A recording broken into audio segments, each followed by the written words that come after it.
Di antara kebiasaan syaitan, ya, dalam hadis disebutkan bahwasanya syaitan suka makan dengan tangan kiri dan suka minum dengan tangan kiri. Oleh karenanya Rasulullah SAW merintahkan seorang untuk menyelisihi syaitan. Kata Nabi SAW, "Idza akala ahadukum falyakul biyaminihi wa idza syariba falyashrab biyaminihi." Jika salah seorang dari kalian makan, makanlah dengan tangan kanannya. Dan jika minum, maka minumlah dengan tangan kirinya. Fa inna syaitana ya'kulu bisyimalihi wa yashrabu bisyimalihi. Karena syaitan minum dengan tangan kiri dan makan dengan tangan kiri. Dan kita disuruh menyelisih syaitan, ya. Allah berfirman, "Ya ayyuhalladzina amanu la tattabi'u khutuwati syaitan." Wahai orang-orang yang beriman, janganlah kalian mengikuti langkah-langkah syaitan. Kebiasaan-kebiasaan syaitan harus ditinggalkan. Dan demikianlah Allah menciptakan syaitan dengan memiliki kebiasaan yang buruk. Dia hobinya makan tangan kiri, hobinya minum tangan kiri. Kok begitu Ustaz? Ya memang hobinya begitu, ya. Seperti lalat suka hobinya mencari yang bau-bau. Ya udah begitu. Memang begitu hobinya. Maka kita jangan ikut kebiasaan apa? Syaitan, ya. Seseorang berusaha makan dengan tangan kanan, berusaha minum dengan tangan kiri. Dan diingatkan sebagian ulama, kalau tangan kita kotor misalnya tangan kanan, maka jangan menghalangi kita untuk minum dengan tangan kanan. Sebagian orang ketika tangan kanannya kotor kemudian dia minum dengan tangan kiri. Jangan, ya. Kita berusaha tetap minum tangan kanan. Kalau kotor, ya pegang gelasnya juga dicuci, tidak ada masalah, ya. Tidak ada masalah. Demikian juga hati-hati ketika makan steak misalnya, ya. Ini potong dengan tangan kanan, naikkannya dengan apa? Tangan kiri, ya. Tangan kanan terus tusuk pakai tangan kiri, enggak boleh, ya. Demikian juga kalau makan yang menggunakan 2 sendok misalnya, hati-hati jangan sampai tangan kiri juga ikut, ya. Karena syaitan itu cara syaitan untuk makan. Yang kedua, yang berikutnya, di antara kebiasaan syaitan juga adalah memberi dengan tangan kanan dan memberi dengan tangan kiri dan menerima dengan tangan kiri. Maka seorang muslim berusaha memberi dengan tangan kanan dan menerima dengan tangan kanan. Kata Nabi SAW, "Liya'kulu ahadukum biyaminihi wa liyashrab biyaminihi wa liya'khudh biyaminihi wa liyu'ti biyaminihi fa inna syaitana ya'kulu bishimalihi wa yashrabu bishimalihi wa yu'ti bishimalihi wa ya'khudhu bishimalihi." Hendaknya salah seorang dari kalian liyakul ahadukum biyaminihi, hendak dia makan dengan tangan kanannya, dia minum dengan tangan kanannya, dia mengambil dengan tangan kanannya, dia memberi dengan tangan kanan. Kenapa? Fa inna syaitan, karena syaitan itu makan dengan tangan kiri, minum dengan tangan kiri, memberi dengan tangan kiri, menerima dengan tangan kiri. Ini adab kita latih diri kita dan juga kita latih anak-anak kita, jangan kita sepelekan. Sehingga ketika kita bilang, jangan ikut syaitan, dia terbiasa untuk menyelisih syaitan. Bahwasanya kebiasaan makan tangan kiri itu kebiasaan syaitan, minum tangan kiri kebiasaan syaitan, memberi tangan kiri kebiasaan syaitan, menerima tangan kiri dengan kebiasaan syaitan. Sehingga permusuhan terhadap syaitan selalu hadir dalam hatinya. Kita ingin anak makan tangan kiri itu syaitan seperti itu. Jangan tangan kiri. Kalau ngambil tangan kanan, kalau menerima juga tangan kanan. Kadang-kadang kita gampangin, ya. Mungkin lagi sibuk apa, kita kasih tangan kiri, ya. Janganlah. Kita berusaha, kalau memang terpaksa, ya ada uzur syar'i atau darurat itu lain cerita, bilang maaf. Tapi kalau kita bisa, kita dapat pahala. Kita apa susahnya kita taruh sebentar baru kita kasih. Insya Allah dapat pahala. Karena kita menyelisih apa? Syaitan, ya. Kemudian di antara kebiasaan syaitan yang aneh, syaitan suka pakai sendal satu saja, ya. Kok begitu Ustaz? Ya udah, itu hobi setan. Melihat lalat sukanya ke sampah, ya itu hobinya lalat sudah. Jangan tanya kenapa. Tanya langsung kalau mau tanya. Kata Nabi sallallahu alaihi wasallam, "La yamshiyanna ahadukum fi na'lin wahidah. Lian alhuma jami'an aw liyuhfihuma jami'an." Riwayat Muslim. Kata Nabi sallallahu alaihi wasallam, janganlah salah seorang dari kalian berjalan dengan satu sendal. Hendaknya dia pakai dua-duanya atau dia lepaskan dua-duanya. Dan di antara sunnah Nabi SAW, terkadang Nabi SAW jalan hafian, terkadang Rasulullah SAW jalan tidak pakai sendal. Untuk menunjukkan ketawaduan, tidak harus selalu necis, tidak harus selalu keren. Bahkan Rasulullah SAW mengatakan al-badzadzatu minal iman, kesederhanaan, ketidakrapian kadang-kadang bagian daripada iman. Jadi tidak selalu harus keren, harus necis, harus setrikanya licin, tidak harus begitu. Biasa saja. Agar kita tidak terlalu condong pada dunia. Ya. Sebagian masyayikh kadang-kadang rapi, kadang-kadang semeraut, enggak ada masalah. Ya. Tidak harus necis terus, tidak harus keren terus. Ya. Sekali-sekali tidak keren, agar kita ini tidak selalu condong pada apa? Dunia. Ya. Kalau terlalu keren, penampilan selalu perhatikan, ya biasa-biasa aja. Biasa-biasa aja. Ya. Ya. Kalau nggak keren, nggak pede, akhirnya terbiasa dengan dunia dan terbiasa dengan penilaian apa? Penilaian netizen.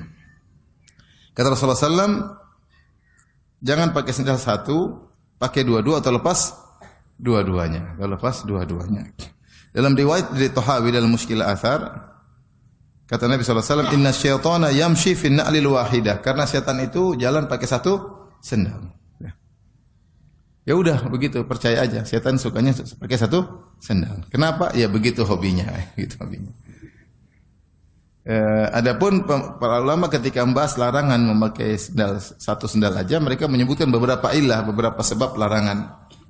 Pertama, karena ini hobi setan, jadi jangan diikuti. Setan sukanya pakai sendal satu. Mungkin kalau setan punya toko sepatu, jualnya satu-satu.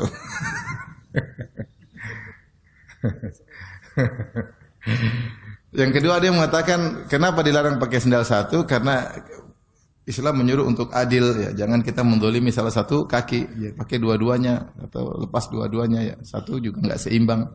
Yang ketiga, sebenarnya mengatakan dilarang pakai sendal satu karena menimbulkan syuhrah. Syuhrah itu pusat perhatian, dan Islam tidak suka orang cari pusat perhatian, apalagi pusat perhatian dengan perkara-perkara yang buruk, yang tidak beres. Ya. Kita aja pakai pakaian syuhrah dilarang, kata Nabi SAW, man labisa libasa syuhrah fid dunya adahullahu albasahullahu libasal madhammah yaumal qiyamah. Siapa yang memakai pakaian yang menimbulkan kesohoran, ketenaran di dunia, Allah akan buat dia memakai pakaian kehinaan pada hari kiamat kelak. Pakaian syuhrah itu pakaian yang orang semua lihat, perhatian. Bisa tampil beda, bisa terlalu bagus, bisa terlalu jelek. Ya. Kalau ibu-ibu mungkin pakai pakaian terlalu indah, ya. Mungkin lagi pakai baju jilbabnya ada kupu-kupunya. Jadi kalau jalan terbang, semua orang lihat, ada kupu-kupu berjalan, ada kupu-kupu kurus, ada kupu-kupu gemuk katanya. Jadi semua orang lihat semua, ini jangan. Itu pakaian syuhrah, pakaian yang semua orang ngelirik. Sama seorang muslim lelaki juga demikian, pakai pakaian yang tampil beda. Semua orang tidak seperti dia pakai. Jadi bisa tampil beda juga syuhrah. Bisa juga karena terlalu indah, baju terlalu mahal, terlalu banyak keindahan, semua orang ngelirik, atau terlalu jelek, bolong-bolong masih dipakai, ya. Ini semua tidak boleh. Semua tidak boleh, ya. Dan secara umum tampil beda tidak disukai dalam syariat, ya. Apalagi tampil beda karena aneh-aneh, ya. Jalan mundur misalnya. Ada. Tujuannya apa sih? Pecahkan rekor dunia, jalan mundur. Naik sepeda mundur ada juga, saya baru lihat. Masya Allah, naik sepeda mundur. Tapi saya belum lihat ada naik motor mundur. Kalau ada lebih keren lagi tuh kalau mau cari perhatian, ya. Naik motor apa? Mundur. Enggak usah lah, ya. Semua yang bisa menimbulkan pusat perhatian kita jauh. Itu Rasulullah mengatakan apa? Innallaha yuhibbul abdal taqiyal khafiyya al-ghani. Innallaha yuhibbul abdat taqiyal ghaniyal khafi. Allah suka dengan hamba yang bertakwa, yang khafi, tidak suka tampil. Tidak suka tampil. Al-ghani yang cukup, ya, tidak minta-minta sama orang, ya. Jadi seorang biasa-biasa saja. Makanya Rasulullah SAW dahulu ketika bikin kajian di tengah-tengah para sahabat, maka kalau ada orang dari luar kota Madinah datang, dia bingung, Nabi yang mana? Nabi yang mana, ya? Tidak ada yang tahu Nabi yang mana. Karena Nabi penampilan sama dengan yang lain. Sampai akhirnya dibuatlah tempat duduk atau gundukan buat Nabi SAW, sehingga orang luar kalau datang langsung tahu Nabi yang mana. Karena dia mengajar, Rasulullah SAW mengajar. Bahkan dalam riwayat ketika Nabi SAW berhijrah bersama Abu Bakar As-Siddiq, ketika sampai di Madinah, orang-orang menyangka Abu Bakar lah Nabi. Sehingga mereka menyambut marhaban, marhaban kepada Abu Bakar. Sampai akhirnya ketika Rasulullah duduk, kemudian ada panas yang mengenai Nabi, kemudian Abu Bakar menaungi, baru mereka tahu ternyata Nabi yang itu, bukan yang tadi ya. Kenapa? Karena penampilannya biasa-biasa saja, tidak tampil beda. Semua kegiatan yang buat kita tampil beda, keren-keren, kita hindari sudah. Umur udah 40, 50, bentar lagi tewas, masih sibuk, pingin tampil beda, pingin pamer, pingin pusat perhatian, pingin udahlah, bentar lagi tewas. Jangan maunya keren-kerenan di jalan semua orang lihat, motor kasih suaranya gede. Makanya saya dengar, benar atau tidak katanya kalau ketangkap polisi itu yang motor suara gede ditaruh di telinganya, benar enggak? Hah? Benar. Yang ganggu orang, semua buat apa semua orang lihat? Mending lihat senang, lihat juga apa? Terganggu. Hidup biasa-biasa saja. Hati-hati juga kalau ternyata ada dakwah kemudian ngajarin seperti itu, jangan. Kita ini bukan orang mau artis, mau jadi pusat perhatian orang. Bukan ya. Saya pernah jalan di Masjid Nabawi, sekelompok orang berbaju hitam semua, berbaju hitam, sorban hitam, baju hitam, muka berapa lengkap. Saya pikir ini kelompok sesat kali yang apa namanya Lebaran lebih dulu lihat ombak di laut ya. Dan puasa juga lebih dahulu lihat apa? Pasang surut apa air laut. Saya lihat, oh ternyata Ustadz Sunnah. Oh, kok begini? Saya kaget juga. Maksudnya saya sudah sempat negative thinking. Jangan begitu. Jangan gitu. Itu tampil beda nggak perlu. Ya sudah, ngapain? Itu kebiasaan, bukan kebiasaan para salaf. Dan bahaya pakai pakaian tampil beda, ada hal larangannya. Ada larangannya. Ini saya harus sampaikan karena terkadang teman-teman tidak ngerti. Terkadang sebagian ustadz kebablasan ingin tampil beda, jangan ikut-ikutan. Yang memalingkan kita daripada akhirat hanya ingin tampil beda, hanya sekedar menampilkan penampilan keren-keren, enggak usah lah, biasa-biasa aja. Biasa-biasa aja. Kalau mau keren-keren depan istri, keren-keren sana. Kalau depan istri orang ngapain keren? Benar enggak? Ini depan istri orang keren, depan istri sendiri amburadul. Kicau beliau. Kacau balau ya. Baik. Jadi setan suka pakai sendal satu. Jangan ikut-ikutan ya. Jangan ikut-ikutan ya.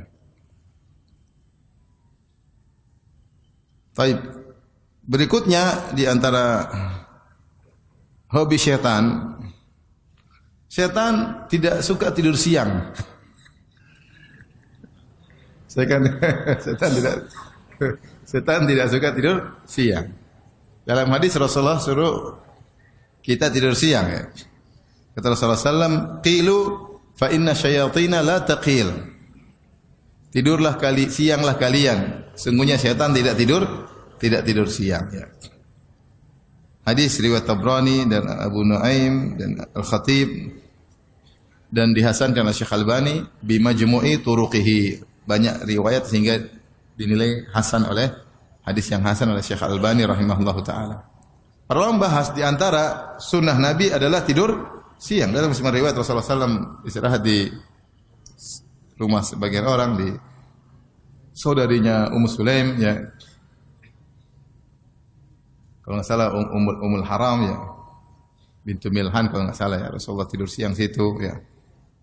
Kemudian para sahabat juga tidur siang. Di antara hadis tentang kisah ketika terjadi cekcok antara Ali bin Abi Thalib radhiyallahu anhu dan Fatimah bintu Rasulullah sallallahu alaihi wasallam. Satu hari Rasulullah SAW datang ke rumah Fatimah dan Ali di siang hari karena ini madhan atau waktu yang diduga Ali tidak keluar lagi di rumah, waktu istirahat. Maka Rasulullah SAW pun datang. Rasulullah SAW bertanya, kok Ali tidak ada? Kata Rasulullah SAW, aina ibnu ammik? Di mana Ali bin Abi Thalib? Kata Fatimah radhiyallahu ta'ala anha, kana baini wa bainahu syai' faghadabani fakharaja wa lam yaqil indi. Tadi ada masalah antara saya dengan dia bikin saya marah atau dia marah, kemudian dia keluar dari rumah dan dia tidak tidur siang di sini. Menunjukkan kebiasaan Ali tidur siang di mana, di rumah. Akhirnya Rasulullah SAW menyuruh seorang cari di mana Ali bin Abi Thalib. Dicari-cari ternyata tidur di masjid. Maka dikatakan Rasulullah, huwa fil masjid raqid. Dia sedang tidur di masjid, tidur siang. Ini kalau kita diomelin istri, enggak bisa tidur siang di rumah, di mana? Di masjid. Yang repot kalau diomelin di malam hari. Jadi rajin sholat, tahajud di masjid. Hikmah. Jadi kemudian Rasulullah SAW datang ke Ali bin Abi Thalib, kemudian ada pasir di tubuhnya, Rasulullah SAW usap dengan jarinya, dengan tangan yang mulia. Kata Rasulullah SAW, kum abat turab, bangunlah wahai lelaki yang sedang ada tanahnya. Maka Ali pun bangun, kemudian balik ke rumah. Dan sejak itu Ali paling suka kalau dipanggil Abu Turab. Abu Turab itu ada orang yang ada tanah di badannya, Abu Turab. Karena disitulah Rasulullah Ali merasakan bagaimana indahnya luar biasa akhlak Nabi. Nabi SAW mencari dia di masjid. Rasulullah SAW bersihkan tubuhnya dari tanah. Rasulullah SAW bangkitkan dengan kelembutan. Rasulullah SAW tidak marah Ali bela putrinya, enggak. Rasulullah SAW tidak kepo, tidak tanya-tanya. Pulang selesai. Ya, mertua yang luar biasa ya. Oleh karenanya Ali bin Abi Thalib bangga atau gembira kalau dipanggil dengan apa? Abu Turab. Karena kalimat Abu Turab ini mengingatkan kenangan yang indah luar biasa. Bagaimana akhlak Rasulullah sallallahu alaihi wasallam. Demikian dalam satu hadis juga sahabat berkata, "Kunna la nataqadda wa la naqil illa ba'dal jum'ah atau kama qala." Kami dahulu tidaklah makan siang dan tidak tidur siang kecuali setelah Jumat. Sehingga khilaf di kalangan para ulama, tidur siang kapan? Apakah setelah zuhur atau sebelum zuhur? Yang benar Allah alam bisawab, yang penting siang hari. Di siang hari, sebelum, setelah, orang punya kesibukan berbeda-beda. Jadi ini secara kesehatan luar biasa, punya efek yang luar biasa. Dengan tidur sebentar, 20 menit, setengah jam, maksimal 1 jam, enggak sampai 1 jam, punya kekuatan yang luar biasa. Jadi bisa optimal bekerja, ya. Tapi kalau diteruskan mesin jalan terus, ya, lemes ya. Kalau istirahat sebentar, kemudian kerja lagi maka kuat, ya. Syaitan pengin kita lemes. Ini jangan tidur. Ini oleh karenanya bahkan kalau kita lihat dari cerita-cerita tentang orang-orang tokoh-tokoh besar, mereka tidur ya. Sebut atau besar orang kafir, mereka tidur siang ya. Mereka tidur siang sehingga mereka bisa lebih efektif setelah bangun, lebih giat karena mesin sudah istirahat sebentar. Nah, dalam Islam tidur siang juga sunnah. Tidur siang juga sunnah ya. Maka sempatkan tidur siang. Kita tidak tidur siang juga lama-lama. Sampai 2 jam, 3 jam. Kalau 2 jam, 3 jam tidur siang, malam pasti begadang. Tapi kalau tidur cuma setengah jam, 40 menit, setengah jam, malam udah ngantuk lagi dan bisa bangun lagi salat malam. Ya berusaha kita jalankan sunnah. Syaitan tidak tidur siang karena syaitan tidak mau off dalam menggoda manusia. Kalau tidur siang istirahat dong, enggak. Terus menggoda manusia. Terus menggoda manusia. Siang malam enggak godain manusia. Itulah kerjaan syaitan. Maka seorang berusaha untuk tidur siang. Baik.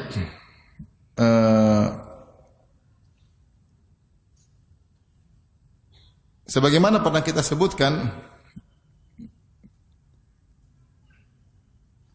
bahwa setan berusaha untuk ikut serta dalam segala kegiatan manusia. Bagaimana cara menggoda manusia dalam segala kegiatannya ya. Dalam segala kegiatannya. Dalam hadis Rasulullah SAW bersabda, "Inna syaitana yahduru ahadakum inda kulli syai'in min sya'nihi." Sungguhnya syaitan menghadiri salah seorang kalian dalam segala kegiatannya. Jadi syaitan selalu hadir. Bahkan kalau orang ini mau keluar rumah, syaitan sudah siap menanti untuk menggodanya. Inna syaitana qa'ada li bini Adam bi atruqihi. Syaitan itu nongkrong di semua jalan yang ditempuh oleh anak Adam. Ya, dalam Al-Qur'an Allah mengatakan, "Tsumma la'atiyannahum min baini aydihim wa min khalfihim wa an aymanihim wa an syama'ilihim wa la tajidu aktsarahum syakirin." Ya Allah, benar-benar aku akan datangi anak-anak Adam dari depan aku goda, dari belakang aku goda, dari kanan aku goda, dari kiri aku goda. Jadi syaitan selalu menggoda. Saya sering sampaikan, kalau kita ini kan ada kegiatan, ada kerjaan, ya. Kerjaan di rumah, kerjaan di luar. Kalau syaitan enggak punya kerjaan kecuali menggoda. Tidak ada disebut dalam riwayat setan berdagang, setan apa, enggak ada. Ya, jadi setan ini benar-benar fokus nggodain kita. Dia cuma liburan kalau bulan Ramadan. Dibelenggu. Habis bulan Ramadan aktif kembali. Jadi jangan sampai kita merasa ada saat-saat kita setan off. Dia aja enggak mau tidur siang nggodain kita. Enggak mau tidur siang.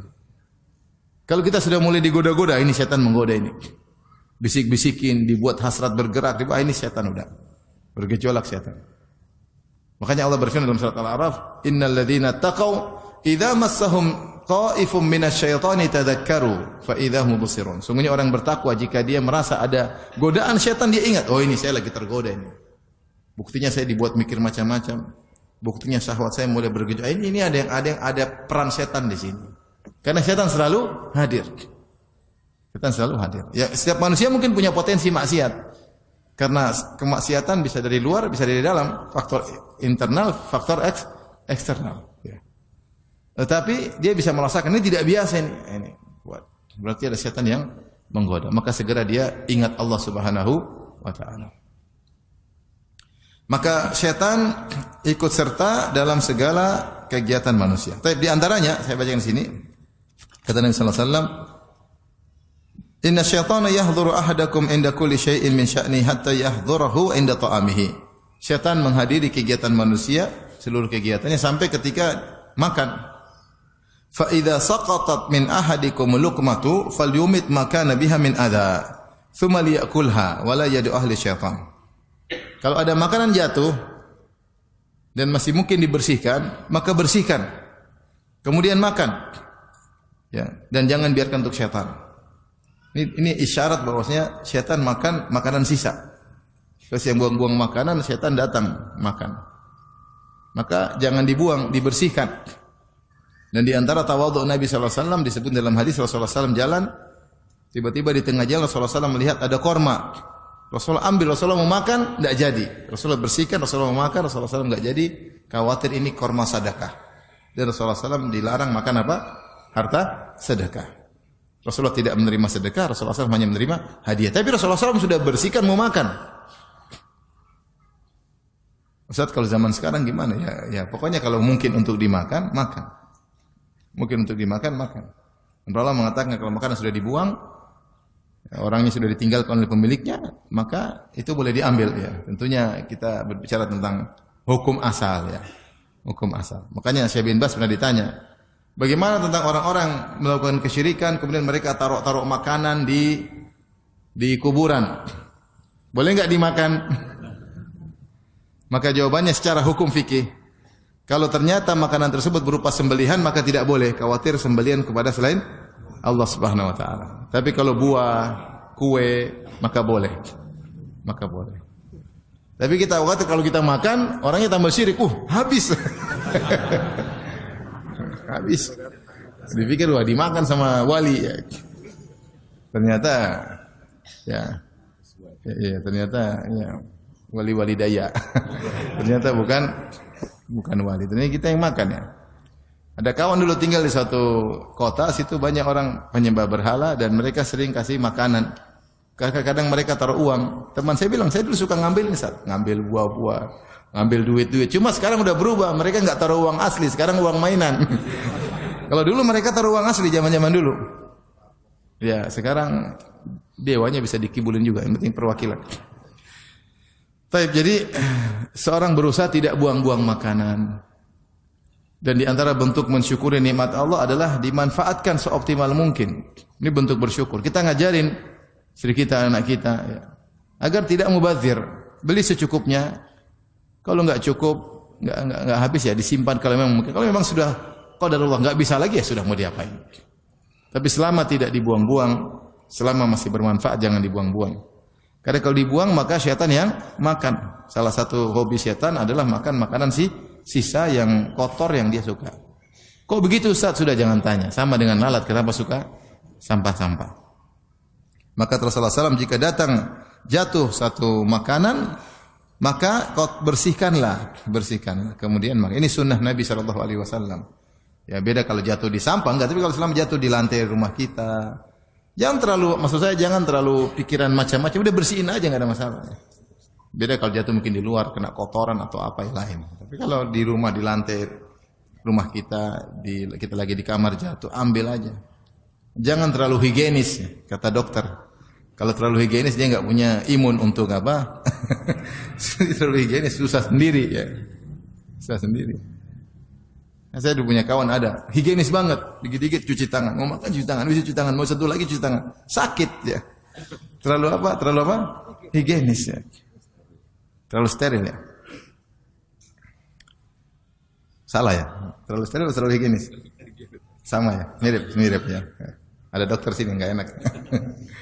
Baik.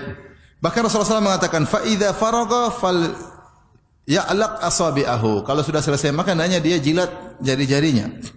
Kenapa? Fa innahu la yadri fi ayyi ta'amihi takunul barakah. Dia tidak tahu keberkahan di mana. Jadi kalau kita makan nasi satu piring, ada berkah di antara makanan tersebut. Entah di awal kita makan, entah di pinggir, entah di tengah, entah di akhir. Maka untuk memastikan kita makan tersebut berkah kita pasti masuk dalam tubuh, maka makan semuanya.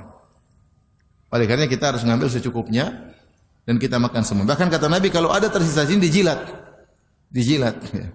Pertama di antara hikmahnya, siapa tahu yang tersisa di jari itulah yang berkah. Apa fungsinya? Kalau kita makan berkah berarti tambah iman. Kita semangat beribadah, tidak malas, jauh dari maksiat karena kita makan makanan yang berkah. Semua aktivitas kita kan dari sumber energi. Kalau energinya berkah, insyaallah lebih berkah kehidupan kita. Maka jangan buang. Maka Rasulullah suruh makan dari sisa, bahkan di jari dijilat ya. Yang kedua sebagai bentuk penghormatan terhadap nikmat Allah, kita tidak buang-buang. Ya. Kalau berlebihan kasih tetangga, kasih orang, banyak orang sekarang susah. Saya tahu di satu kampung sampai orang ngutang, bukan di sini, tapi di kampung lain tahu orang ngutang sampai untuk beli beras. Di luar sana masih banyak orang susah. Ada yang sehari makan cuma sekali. Ini ada di tanah air kita. Kasihan. Kita makan dibuang-buang berasnya, enggak, jangan. Kita makan secukupnya, kalau enggak kasih orang, ya. Kasih orang, masih banyak yang bisa memanfaatkan. Jadi ini dalil bahwasanya kalau makanan terbuang sisa-sisa dia akan dimakan oleh syaitan ya. Yang ajarin sama aja, jangan sisa nanti dimakan syaitan, habisin. Kalau enggak makannya lain kali. Enggak bisa, mami sudah kenyang sekali, udah mami yang makan kalau gitu. Kalau enggak lain kali kamu jangan ambil apa? Banyak-banyak, secukupnya. Kita ajarin. Sehingga selalu anak-anak itu tahu tentang permusuhan dengan syaitan. Kemudian juga dalam hadis syaitan ingin ikut tidur di rumah orang, makan di rumah orang. Kata Nabi sallallahu alaihi wasallam, "Idza dakhala ar-rajulu baitahu fadzakarallaha 'inda dukhulihi wa 'inda ta'amihi." Qala syaitan, jika seorang masuk rumahnya, kemudian dia menyebut Allah, berzikir kepada Allah ketika masuk rumah. Mengucapkan salam, berzikir kepada Allah. Bismillah kharajna, bismillah walajna. Dia baca Quran. Dia berzikir kepada Allah. Wa inda ta'amihi, dan juga dia berzikir kepada Allah ketika makan. Syaitan berkata, la mabita lakum wal asya. Wahai anak buah sekalian, tidak bisa kita nginap di rumah ini dan tidak ada jatah makan malam. Wa idza dakhala falam yadhkurillaha 'inda dukhulihi. Kalau dia masuk rumah tidak sebut nama Allah, qala syaitan adraktumul mabit. Ini orang masuk rumah tidak zikir, ini kesempatan kita bisa tidur nginap di rumah ini. Wa idza lam yadhkurillaha 'inda ta'amihi qala adraktumul mabitu wal asya'u. Adraktumul mabita wal asya'a. Kalau dia tidak baca zikir ketika makan, tidak bilang bismillah misalnya, kata syaitan, kalian bisa nginap di sini dan kalian bisa ikut makan malam. Ya. Rawahu Muslim. Hadis riwayat Muslim. Jadi syaitan berusaha untuk makan dan minum bersama manusia. Berusaha juga nginap di rumah seorang. Ya. Oleh karenanya Rasulullah berkata, "Al-baitul ladzi yuzkarullahu fihi wal baitul ladzi lam yuzkarillahu fihi kal hayy wal mayyit." Atau kama qala Nabi sallallahu alaihi wasallam, rumah yang ada zikir kepada Allah dan rumah yang tidak ada zikirnya seperti orang hidup dan orang mati. Maka seorang berusaha isi rumahnya dengan zikir agar menolak syaitan. Di antaranya masuk rumah baca zikir, kemudian di rumah salat sunnah, baca Quran di rumah, mau makan zikir kepada Allah Subhanahu wa taala, doa-doa jangan ditinggalkan agar dijaga dari godaan syaitan. Syaitan senantiasa menggoda ya. Menggoda. Bahkan demikian juga bahwasanya syaitan ikut serta dalam berhubungan intim dengan manusia ya. Nabi sallallahu alaihi wasallam bersabda, "Lau anna ahadakum idza ata ahlahu qala bismillah Allahumma jannibna syaitan wa jannibi syaitana ma razaqtana." Seandainya salah seorang dari kalian ketika mendatangi istrinya, kemudian dia berkata bismillah, Allahumma jannibna syaitan, ya Allah jauhkanlah kami, itu aku dan istriku dari syaitan. Wa jannibi syaitana ma razaqtana, dan jauhkanlah syaitan dari anak yang akan kau beri rezeki kepada kami. Kata Nabi sallallahu alaihi wasallam, faqada bainahuma walad. Kalau seandainya dia mengucapkan doa tersebut, lantas Allah takdirkan ada anak dari hubungan intim tersebut, lam yadhurruhu syaitan, maka syaitan tidak akan bisa beri mudarat kepada anak tersebut. Hadis riwayat Bukhari dan Muslim. Apa maksudnya syaitan tidak bisa beri mudarat? Anak ini pasti jadi orang soleh di kemudian hari. Bukan berarti dia tidak punya dosa, dia mungkin salah, dia mungkin berdosa, tapi ujungnya dia akan menjadi anak apa? Soleh. Kenapa waktu proses pembuatannya ya, kedua orang tuanya baca doa kepada siapa? Allah. Agar dilindungi dari syaitan. Maka ini perlu diperhatikan. Menunjukkan syaitan ikut serta. Dan dalam Al-Quran Allah mengatakan wasyarikhum fil amwali wal auladi wa'iduhum. Ya. Kata Allah, silakan engkau iblis menyertai mereka, itu anak-anak Adam, fil amwali wal aulad, dalam harta dan dalam anak-anak. Sebagian ulama menafsirkan musyarakat atau partisipasi iblis atau syaitan terkait dengan anak-anak, di antaranya ketika proses hubungan intim. Maka syaitan ikut serta. Makanya dalam Al-Qur'an ketika Allah menyebutkan tentang bidadari, Allah mengatakan fihinna qasiratut tarfi lam yatamithunna insun qablahum wala jan. Di surga ada bidadari-bidadari yang selalu menundukkan pandangan. Mereka tidak pernah disentuh oleh lelaki sebelumnya dan tidak pernah disentuh oleh jin sebelumnya. Jadi jin bisa ikut serta dalam hubungan intim dengan manusia, dan kenyataan menunjukkan beberapa kasus kita dapati sebagian jin masuk dalam hati, dalam tubuh seorang wanita. Kenapa? Karena dia jatuh cinta. Dia suka dengan wanita tersebut. Dan di antara pernah kasus yang saya hadapi, seorang wanita susah untuk kita ruqyah. Di Korea ternyata dia cinta sama jin tersebut. Jadi dia kemasukan jin, di ruqyah masuk. Kenapa? Ternyata dia cinta sama jin tersebut. Jin tersebut ternyata ketika datang dalam bentuk seorang yang tampan, seorang yang keren ya. Ya, sementara mungkin cewek ini pas-pasan. Tapi dalam gambaran jin cantik, ya jin matanya beda-beda. Tapi intinya jalinan cinta manusia dan jin terjadi. Sehingga bisa, nah kalau kita cerita banyak kasus, tapi itu diantara yang pernah kita hadapi langsung, bahwasanya kalau cerita juga banyak ya. Itu diantara yang saya pernah hadapi langsung, bahwasanya cinta bisa terjadi antara jin dan apa? Manusia. Maka kalau seorang lupa untuk baca doa, bisa jadi syaitan ikut serta berhubungan intim dengan istrinya. Maka dua-duanya berusaha baca, suami dan istri baca. Apa doanya? Bismillah. Allahumma jannibna syaitan wa jannibi syaitana ma razaqtana. Jangan lupa ya.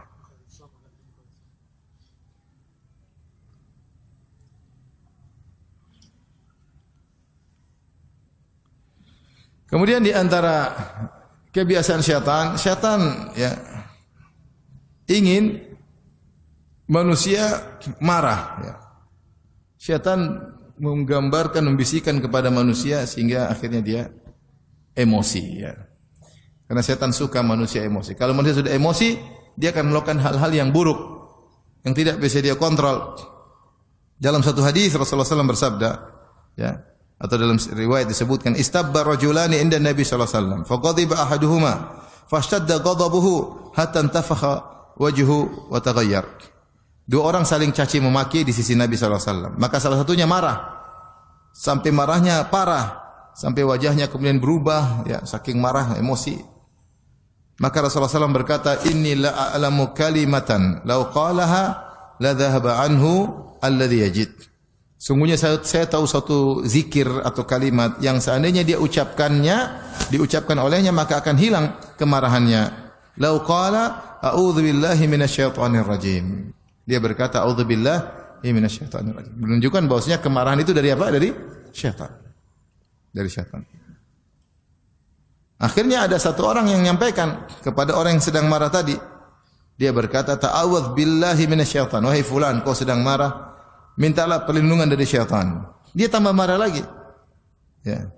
Atarabi ba'san abanyurun ana idhab. Emang saya kenapa? Emang saya sakit? Emang saya gila? Sana pergi. Ternyata dia tidak mau berdoa untuk berlindung dari syaitan.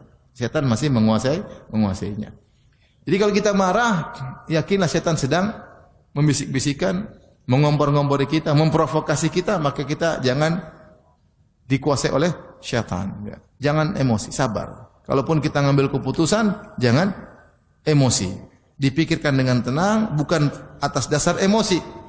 Karena kalau sudah emosi, banyak akan menimbulkan penyesalan. Makanya Rasulullah mengatakan, la taqdab, jangan marah.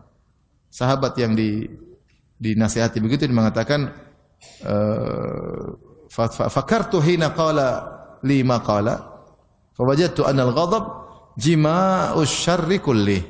Aku merenungkan nasihat Nabi yang bilang jangan marah, jangan berulang-ulang. Aku renungkan ternyata segala sebab kerusakan adalah kemarahan.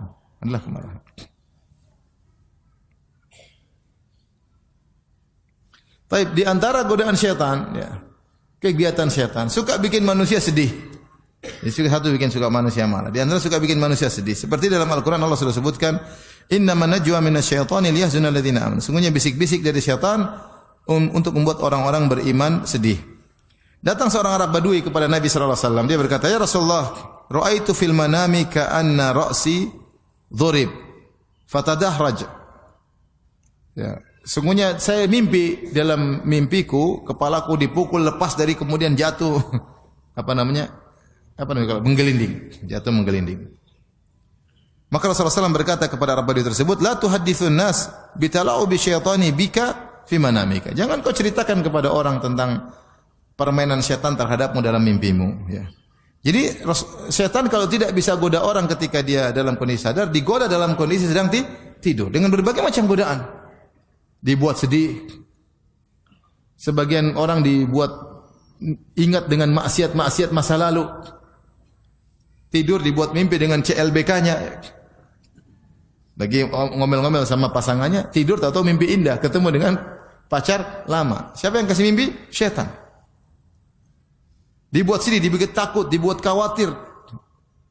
Syaitan punya peran. Syaitan bisa masuk dalam alam mimpi, kemudian memberi rasa takut kepada manusia, dibuat sedih. Maka Rasulullah mengatakan, jangan kau ceritakan kepada manusia tentang godaan syaitan bermain-main, mempermainkan engkau. Jangan kau ceritakan kepada manusia di mana syaitan bermainkan engkau dalam mimpimu. Jabir radhiyallahu anhu berkata, sami'tu Nabi sallallahu alaihi wasallam, ya. Aku mendengar Rasulullah sallallahu bersabda, la yuhadditsanna ahadukum bitala'u bisyaitan bihi fi manamihi. Janganlah sesekali seorang dari kalian bercerita kepada orang-orang tentang bagaimana dia dipermainkan oleh syaitan dalam mimpinya. Di antara godaan syaitan adalah membuat orang suudzon, ya. Seperti dalam hadis yang masyhur ketika Nabi SAW sedang iktikaf, kemudian datang istrinya Sofia bintu Huyai, Rasulullah ngobrol, setelah itu Rasulullah SAW antar istrinya untuk pulang ke rumah. Maka Rasulullah SAW antar, ketika Rasulullah sedang jalan, Rasulullah SAW dengan istrinya, tiba-tiba ada dua orang Ansori jalan cepat. Biasanya jalannya, Rasulullah jalan biasa, Rasulullah juga jalan cepat. Ternyata ini jalan lebih cepat,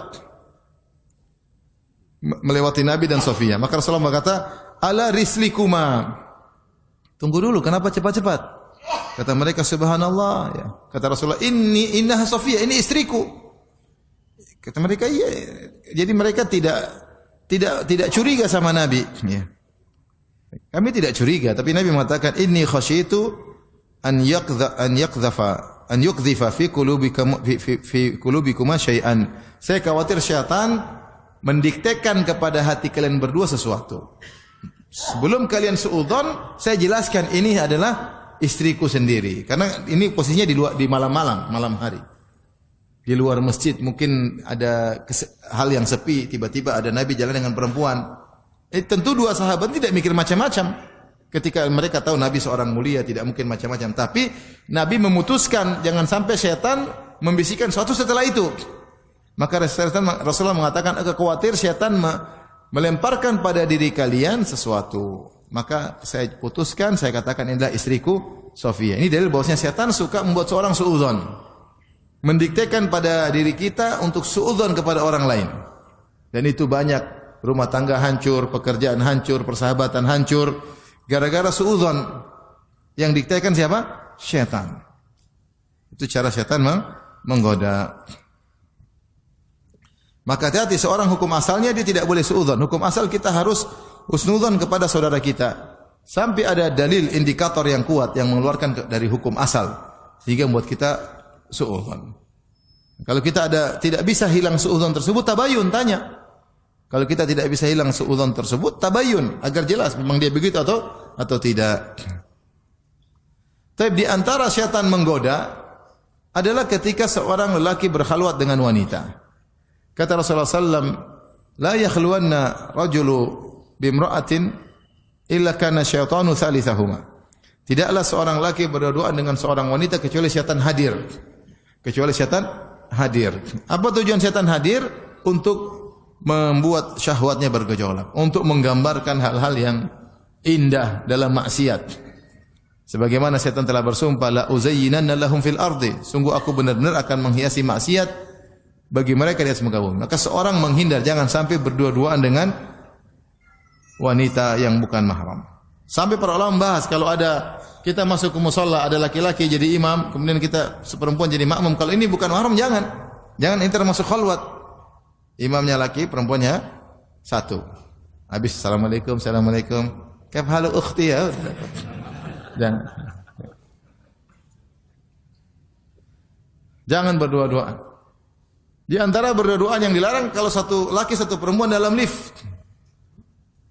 Laki perempuan tidak ada orang. Karena apa itu khalwat? Khalwat itu berdua-duaan dan tertutup dari pandangan manusia. Itu namanya khalwat. Adapun misalnya saya di sini terus ada perempuan datang, saya berdua di sini, tapi dilihat oleh banyak orang ini bukan khalwat.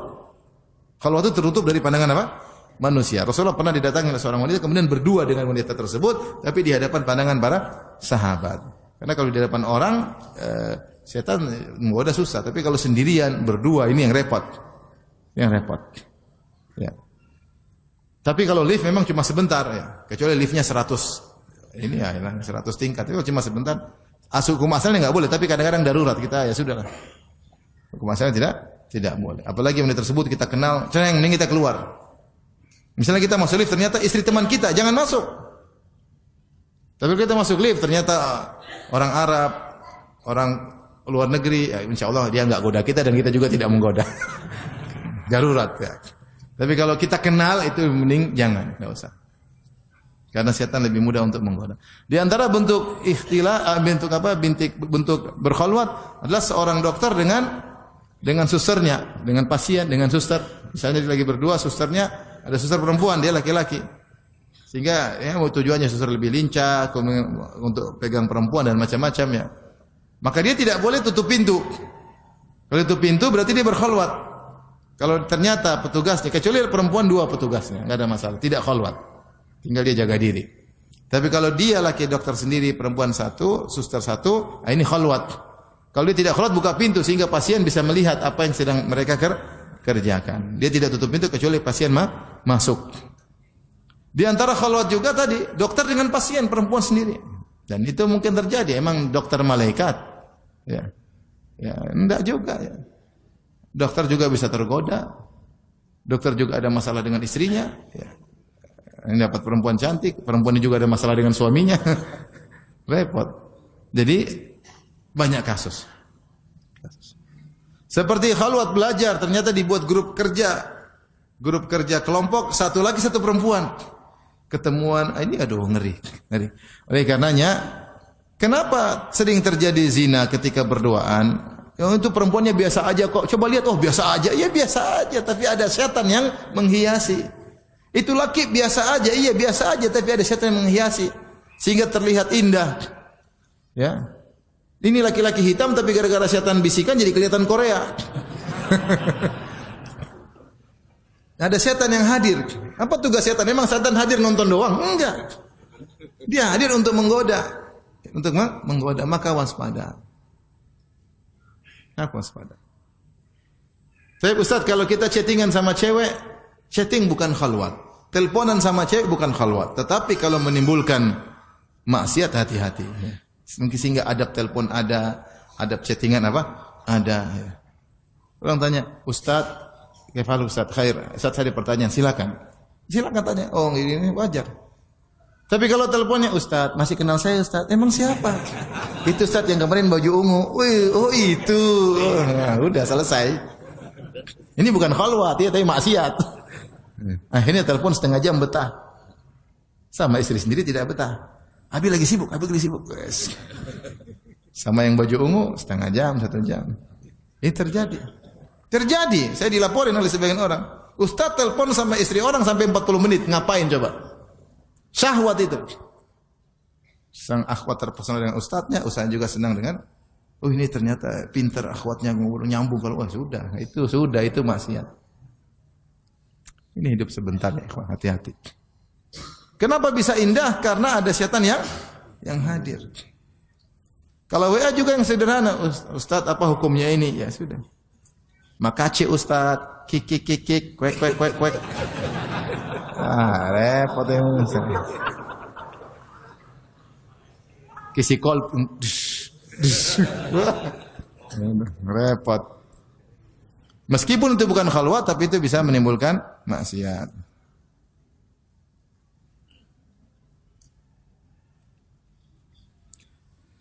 Tapi berikutnya, saya lupa tadi terkait mimpi. Mimpi benar, mimpi terkadang isyarat. Mimpi itu kan ada, Nabi sebut ada 3. Dari Allah sebagai isyarat yang bisa kita tafsirkan.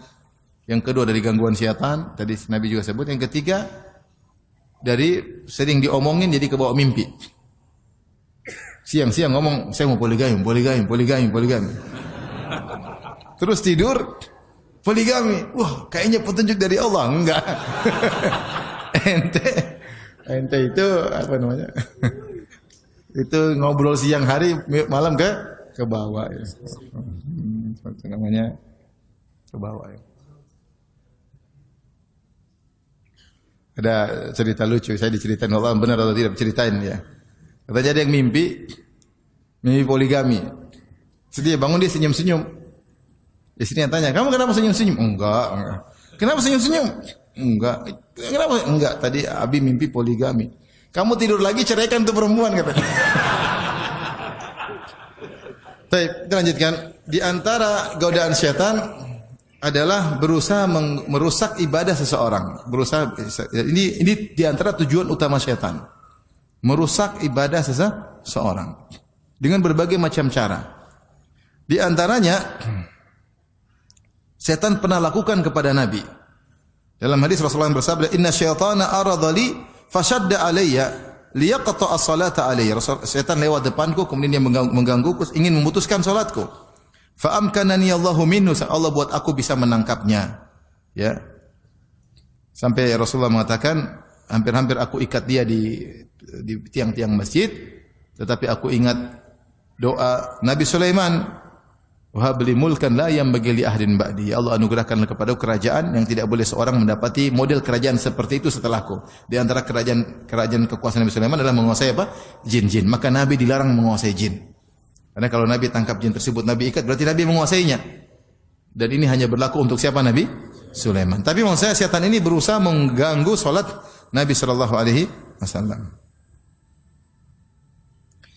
Dalam hadis juga Utsman bin Abil As radhiyallahu anhu datang digoda dalam salatnya, maka datang kepada Nabi sallallahu alaihi wasallam berkata, "Ya Rasulullah, Inna syaitana qad hala baini wa baina salati wa qiraati yulabbisuha alayya. Ya Rasulullah, syaitan menggangguku dalam salatku.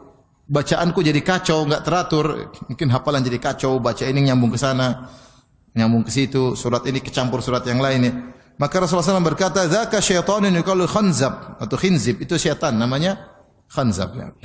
Fa idza ahsastahu fata'awadz billahi minhu. Jika kau merasakan kau sedang digoda syaitan, maka berlindunglah, bilang a'udzubillahi minasyaitonir rajim. Watful ala yasarika thalathan, dan buanglah ludah begitu 3 kali sebelah kiri. Ya, ada apa sedikit ya. Itu apa bahasa Indonesia apa namanya? Bukan ludah, ludah kan ludahnya keluar cuma gitu. Itu apa bahasa Indonesianya apa itu? Hah? Kalau ludah kan ada apa? Ludahnya. Enggak, cuma gitu aja. Ya. Maka beliau berkata, "Fa fa'altu dzalika fa adzhaballahu anni." Aku melakukannya maka Allah hilangkan. Aku salat jadi khusyuk lagi. Jadi syaitan menggoda.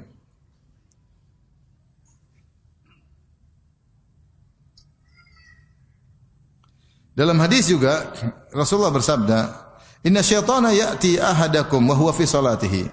Syaitan datang kepada seorang sementara dia sedang salat. Fa ya'khudhu sya'ratan min duburihi fayamuddaha fayara annahu qad ahdatha. Maka syaitan datang, syaitan ambil rambut sekitar duburnya, syaitan tarik-tarik rambutnya sehingga dia merasa bahwasanya dia sudah buang angin.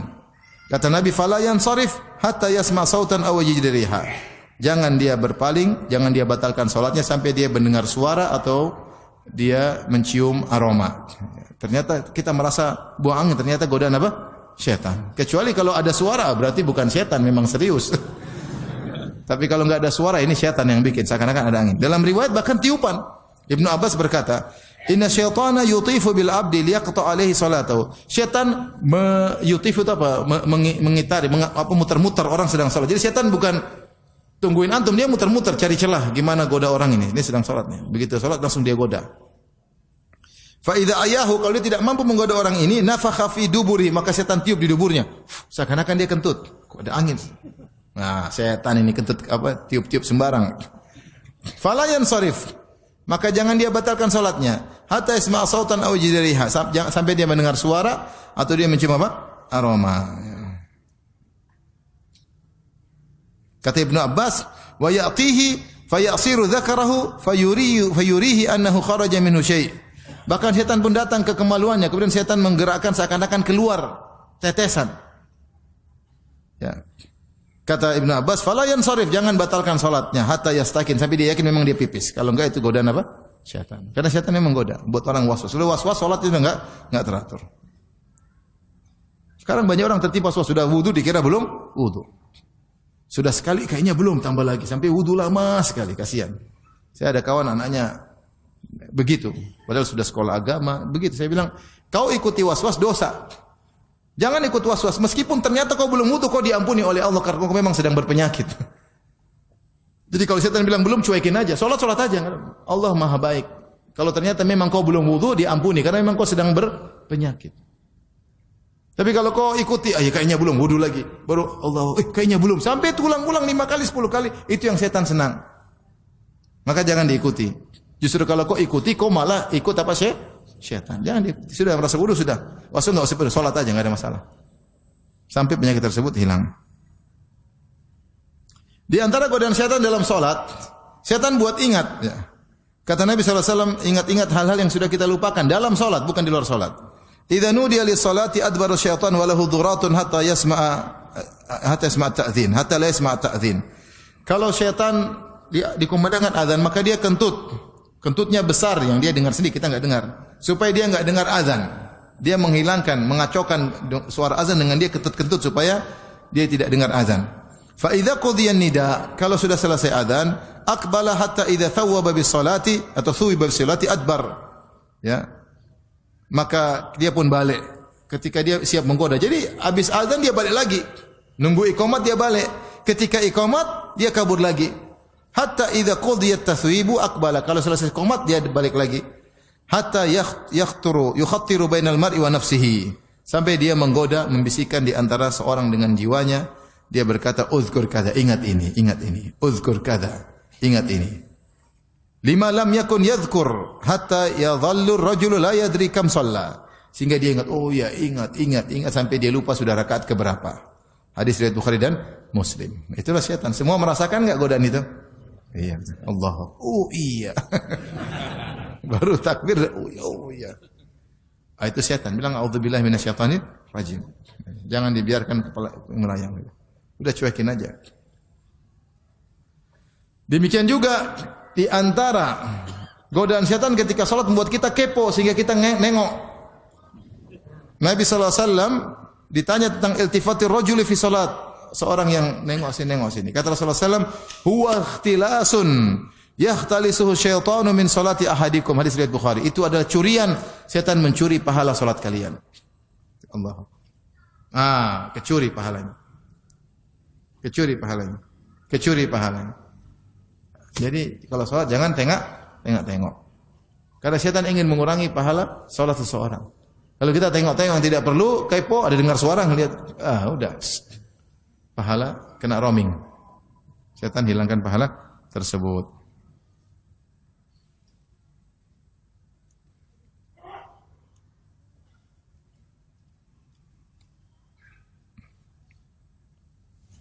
Di antaranya, setan menimpakan sebagian ain. Ain bisa jadi dari manusia, bisa juga dari apa? Syaitan, dengan bantuan syaitan. Nabi SAW melihat di rumah Ummu Salamah, jariyah fi wajhiha safa, yaitu seorang wanita wajahnya ada masalah, mungkin ada penyakit. Kata Rasulullah, istarqu laha fa inna biha nadhrah, hadis riwayat Bukhari. Carilah orang untuk meruqyah budak wanita ini. Sungguhnya dia kena ain.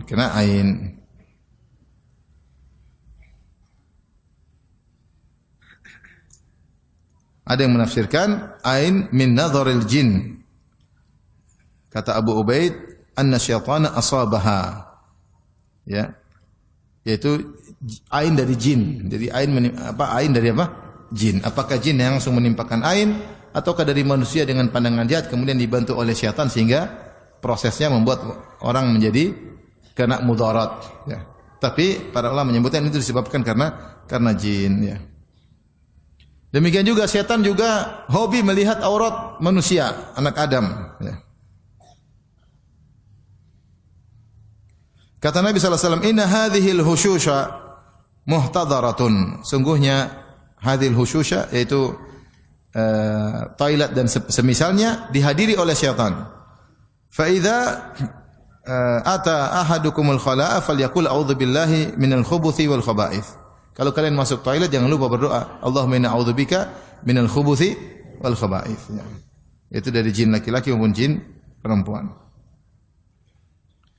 Demikian Rasulullah SAW bersabda, "Satru ma bainal jinni wa aurati bani Adam idza dakhala al-kanif an yaqul bismillah."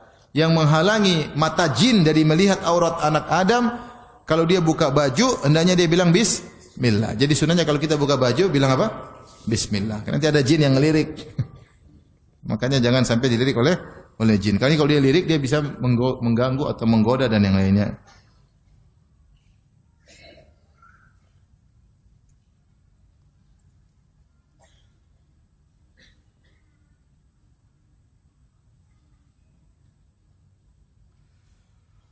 Taib, yang terakhir mungkin saya ingatkan bahwasanya di antara propaganda setan yang terbesar adalah memisahkan seorang suami dari apa? Istrinya. Dalam hadis Rasulullah bersabda, "Inna iblis wada'a arsyahu 'alal ma', thumma ba'atha sarayahu." Sungguhnya iblis meletakkan singgasananya di atas air, entah di mana. Air di mana, di lautan mana, di samudera mana. Pokoknya dia punya singgasana. Tsumma ba'atha sarayahu, kemudian dia utus anak buahnya. Fa adnahum minhum manzila a'dhamuhum fitnah. Maka anak buahnya yang paling dekat dengan dia, yang pangkatnya paling jenderal adalah yang paling besar fitnahnya. Setelah mereka menggoda, mereka lapor, fayaji ahaduhum, maka salah seorang, bukan salah satu setan datang lapor. Ya iblis, saya sudah begini.